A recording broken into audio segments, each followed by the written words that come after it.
Кулакты шпилька менен, ухачистка менен, колуна тийген нерселер менен, каражаттар менен чукуп тазалашат. Шапалак тийгенде жарылып калышы мүмкүн. Бактериялар, чаңдар бүт баары жуылушу мүмкүн.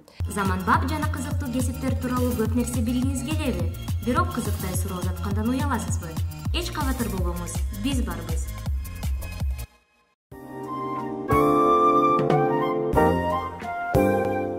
Отоларинголог деген бул кулак, тамак ооруларын далилдеп, тастыктап, диагностикалап, ооруларын дарылаган адис отоларинголог деп аталат.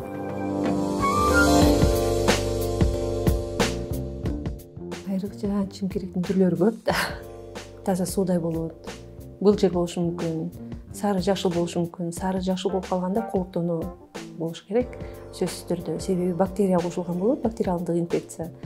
Ошондо дарыгерге кайрылыш керек, сөзсүз түрдө.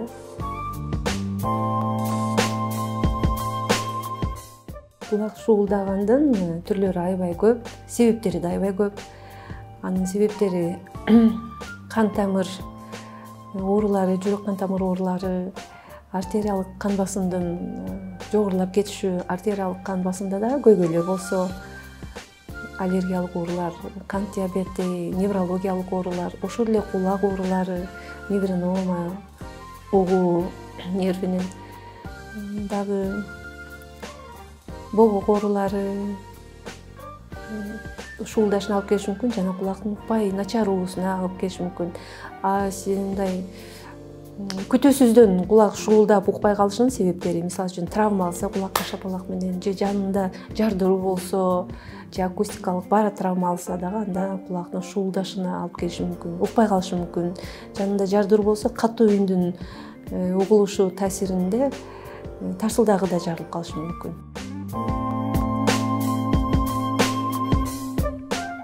Катуу музыканы көп убакытта укса, тарсылдагы жарылбайт, бирок угушун начарлашы мүмкүн да.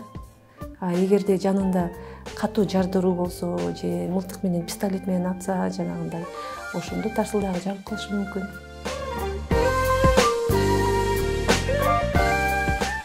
Жарылганда билинбей эле жарылып калышы мүмкүн. Себеби атит ооруларында ортоңку кулакта атит болсо, сезгени болсо, кызарып, шишип туруп эле жарылып калат, ириң алып кетиши мүмкүн. Кулакка травма алганда жарылып калышы мүмкүн, шапалак тийгенде жарылып калышы мүмкүн, же жанагы автокырсыктан ДТП болуп атпайбы? Ошондо башына травма алса, кулакка травма алса, тарсылдагы жарылып калышы мүмкүн. Негизи кулакта нормада кулку чыгып турат. Азбы көппү, керкелеринде куркак, керкелеринде суюк болот. Аны болсо өз алдына ала чукаңы болбойт. Бизде кандай кылат? Көпчүлүк учурда, көпчүлүк адамдар, пациенттер кулакты шпилька менен, ухачистка менен, колуна тийген нерселер менен, каражаттар менен чукуп тазалашат да. Туура эмес ал. Чукуганда кулактын кулкусун ары жагына түртүп ийишет. Тыгынды болуп калат, же катуу плотный болуп пробка болуп калат. Кулакты чукубаш керек негизи.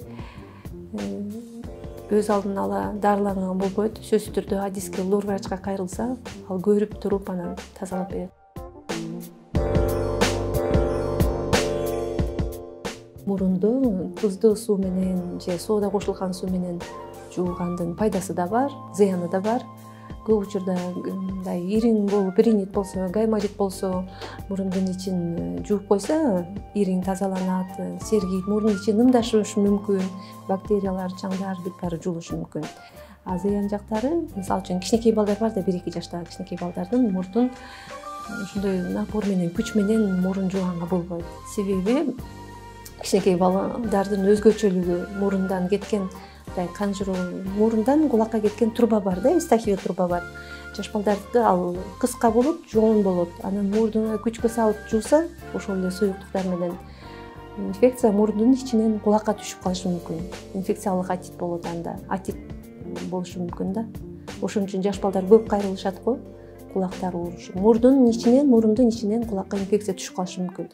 Ошон үчүн дарыгердин көзөмөлү менен, дарыгер эгерде жазган болсо, чоң адамдардын мурдун жууса болот. Мүмкүн. Мурунга тамчылатуучу атайын дарылар сепкен спрейлердин түрлөрү көп да.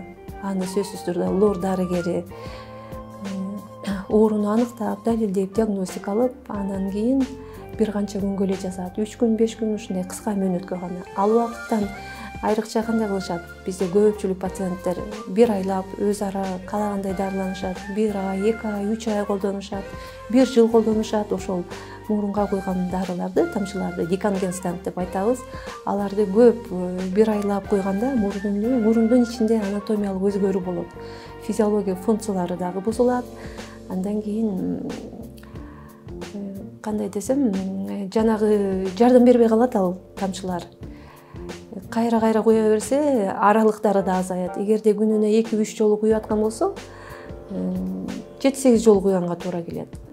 Андан кийин качан гана ал дарылар таасир этпей калганда, мурундун бүтүп ачылбай калганда гана дарыгерге кайрылышат.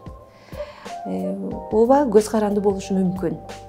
Себеби дарыгерге кайрылыш керек сөзсүз. Дарыгер аны көрүп туруп, текшерип туруп, башка жолдорун таап, аныктап, дарылоо түрүн жазып берет. Ангина бул инфекциялык оору. Ангинанын түрлөрү көп болот. Ангина ириңдеп кетет, лакунардуу, фолликулярный, катаральный дейт. Буну болсо эгерде жылына бир канча жолу 7-8 жолу кармаса, жүрөк оорулары болсо, муундар ооруса, текшерип диагностикалап көрүп, эгер көргөзмө болсо гана операция жасап, жол менен ошол небный миндалина дейт, бездерин тамагындагы алып коюшат да, хронический өнөкөт танзилитке айланат. Ошол түрдө. Жок, анын көргөзмөсүнө карата алат текшерүүдөн кийин.